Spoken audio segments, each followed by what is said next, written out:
China-India border, why tensions are rising between the neighbors.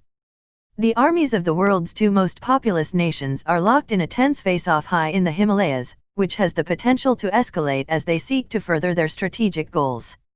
Officials quoted by the Indian media say thousands of Chinese troops have forced their way into the Galwan Valley in Ladakh, in the disputed Kashmir region. Indian leaders and military strategists have clearly been left stunned. The reports say that in early May, Chinese forces put up tents, dug trenches and moved heavy equipment several kilometers inside what had been regarded by India as its territory. The move came after India built a road several hundred kilometers long connecting to a high-altitude forward air base which it reactivated in 2008. The message from China appears clear to observers in Delhi: this is not a routine incursion.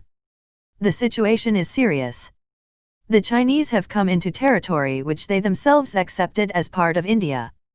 It has completely changed the status quo, says Ajay Shukla, an Indian military expert who served as a colonel in the army. China takes a different view, saying it's India which has changed facts on the ground. Reports in the Indian media said soldiers from the two sides clashed on at least 2 occasions in Ladakh.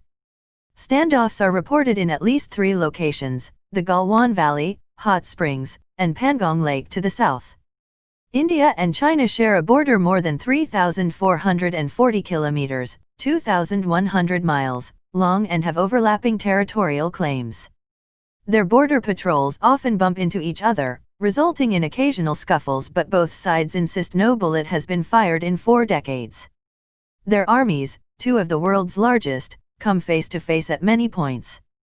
The poorly demarcated line of actual control, LAC, separates the two sides.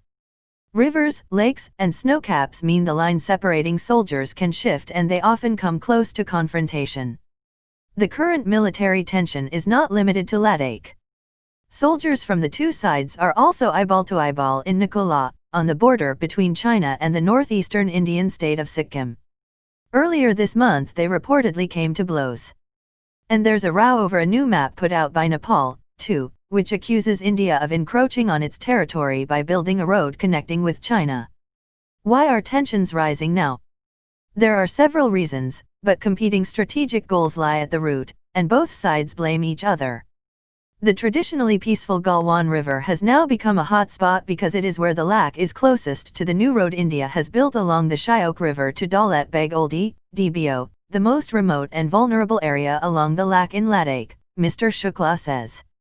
India's decision to ramp up infrastructure seems to have infuriated Beijing. Chinese state-run media outlet Global Times said categorically, the Galwan Valley region is Chinese territory, and the local border control situation was very clear. According to the Chinese military, India is the one which has forced its way into the Galwan Valley. So, India is changing the status quo along the LAC, that has angered the Chinese, says Dr. Long Xing-chun, president of the Chengdu Institute of World Affairs, CIWA, a think tank.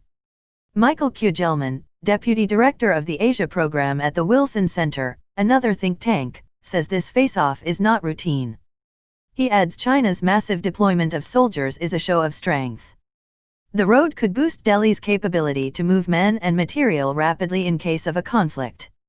Differences have been growing in the past year over other areas of policy too.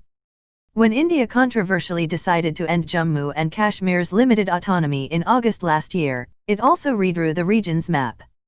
The new federally administered Ladakh included Aksai Chin, an area India claims but China controls. Senior leaders of India's Hindu nationalist BJP government have also been talking about recapturing Pakistan-administered Kashmir.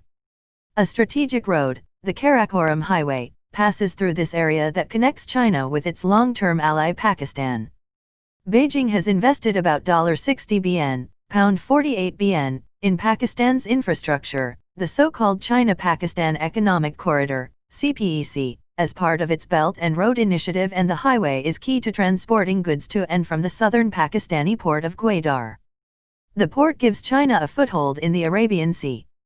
In addition, China was unhappy when India initially banned all exports of medical and protective equipment to shore up its stocks soon after the coronavirus pandemic started earlier this year.